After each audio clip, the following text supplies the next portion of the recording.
दोस्तों, न्यूज़पेपर व रेडियो का विकास भारत में 18वीं व 19वीं सदी में नहीं हुआ होता तो यह कहना बिल्कुल भी गलत नहीं होगा कि हमें अंग्रेजों से आज़ादी प्राप्त करने के लिए थोड़ा और संघर्ष करना पड़ता।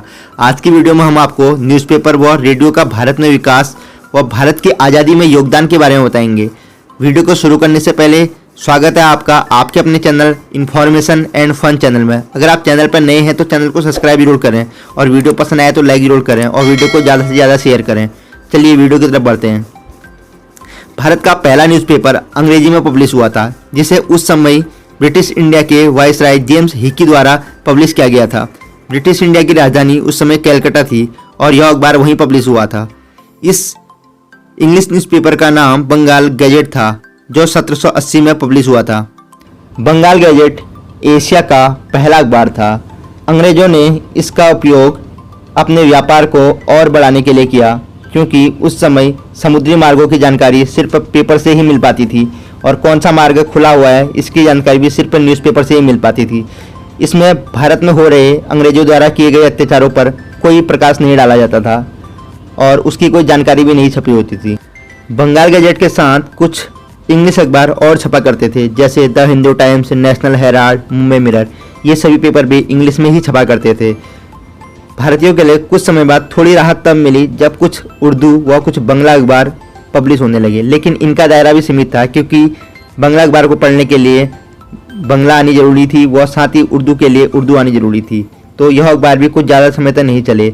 भारतीयों के लिए राहत की खबर तब आई जब भारत का पहला हिंदी अखबार उदंत मार्तंड प्रकाशित हुआ। यह भारत का पहला अखबार था जो हिंदी में प्रकाशित हुआ। यह अखबार 30 मई 1826 के रोज हिंदी में प्रकाशित हुआ। इस हिंदी भाषी अखबार ने लोगों को एक सूत्र में बांधने का कार्य किया व साथ ही लोगों को एक साथ बांधे रखा। उदंत मार्तंड को पंडित कुमार शुक्ला द्वारा प्रकाशित किया गया था। शुरुआत में इन्होंने मात्र इसकी 500 प्रतियां ही निकाली थी।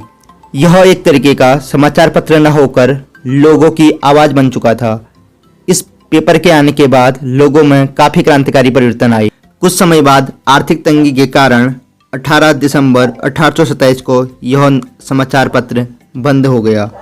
10 मई 1829 को बंगाल से एक हिंदी अखबार बंगदूत प्रकाशित हुआ, जिसने दोबारा से लोगों को एक सूत्र में बांधने का कार्य किया।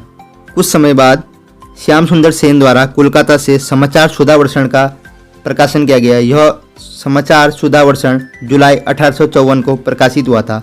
इसके कुछ समय पश्चात लोकमान्य तिलक द्वारा केसरी अखबार निकाला गया।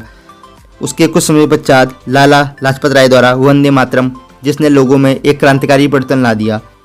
1913 के रोज कानपुर से एक साप्ताहिक अखबार प्रकाशित हुआ, जिसका नाम था प्रताप, जिसने युवाओं में आज़ादी के लिए एक आक्रोश भर दिया, क्योंकि इसमें अंग्रेजों द्वारा किए गए जुल्मों व अत्याचारों का काफ़ी वर्णन हुआ करता था, जिससे लोगों में एक आज़ादी के प्रति क्रांतिकारी परिवर्तन आ गया। गांधी जी द्वारा 2 अखबार प्रकाशित किए गए, यंग इंडिया व हरिजन।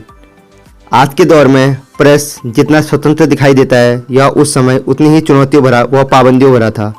उस दौर में प्रेस अंग्रेजों से आज़ादी प्राप्त करने के लिए हमारे लिए एक हथियार की तरह काम किया और देश में आज़ादी के लिए एक बहुत बड़ा योगदान दिया। भारत में रेडियो की शुरुआत 1927 के रोज मुंबई और कोलकाता में 2 निजी ट्रांसमीटरों की सहायता से हुई थी। 1930 आते आते जिनका राष्ट्रीयकरण कर दिया गया और साथ ही नाम दिया गया इंडियन ब्रॉडकास्टिंग कॉरपोरेशन, भारतीय प्रसारण सेवा। बाद में इसी का नाम बदलकर 8 जून 1936 को ऑल इंडिया रेडियो रख दिया गया। भारत के पहले उद्घोषक ने कहा, यह एक अनजान जगह से नेशनल कांग्रेस रेडियो है।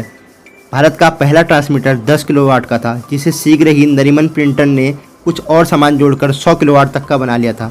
उस दौर में अंग्रेज पुलिस से रेडियो को बचाने के लिए 3 माह के भीतर 7 अलग अलग स्थानों पर ले जाया गया, ताकि यह पुलिस की नज़रों में ना आ सके। परंतु 12 नवंबर 1942 को नरीमन प्रिंटर व उषा मेहता को गिरफ्तार कर लिया गया और इसी के साथ नेशनल कांग्रेस रेडियो की कहानी यहीं ख़त्म हो गई। उसके बाद नवंबर 1941 को रेडियो जर्मनी से नेताजी सुभाष चंद्र ने देश के नाम यह संदेश दिया, तुम मुझे खून दो, मैं तुम्हें आज़ादी दूंगा।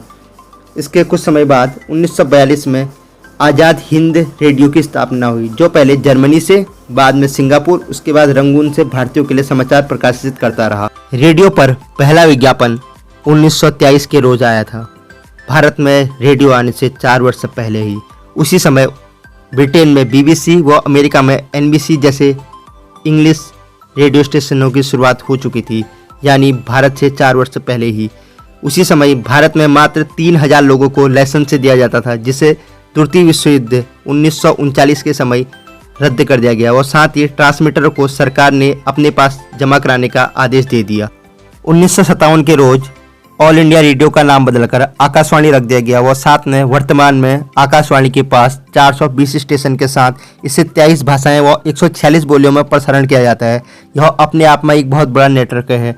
आपको अगर हमारा वीडियो पसंद आया तो आप वीडियो को लाइक ज़रूर करें और वीडियो में कोई एडवाइस या कोई सजेशन हो तो कमेंट करके ज़रूर बताएं और चैनल पर नए हैं तो चैनल को सब्सक्राइब जरूर करें। वीडियो में लास्ट तक बने रहने के लिए थैंक यू। जय हिंद, जय भारत।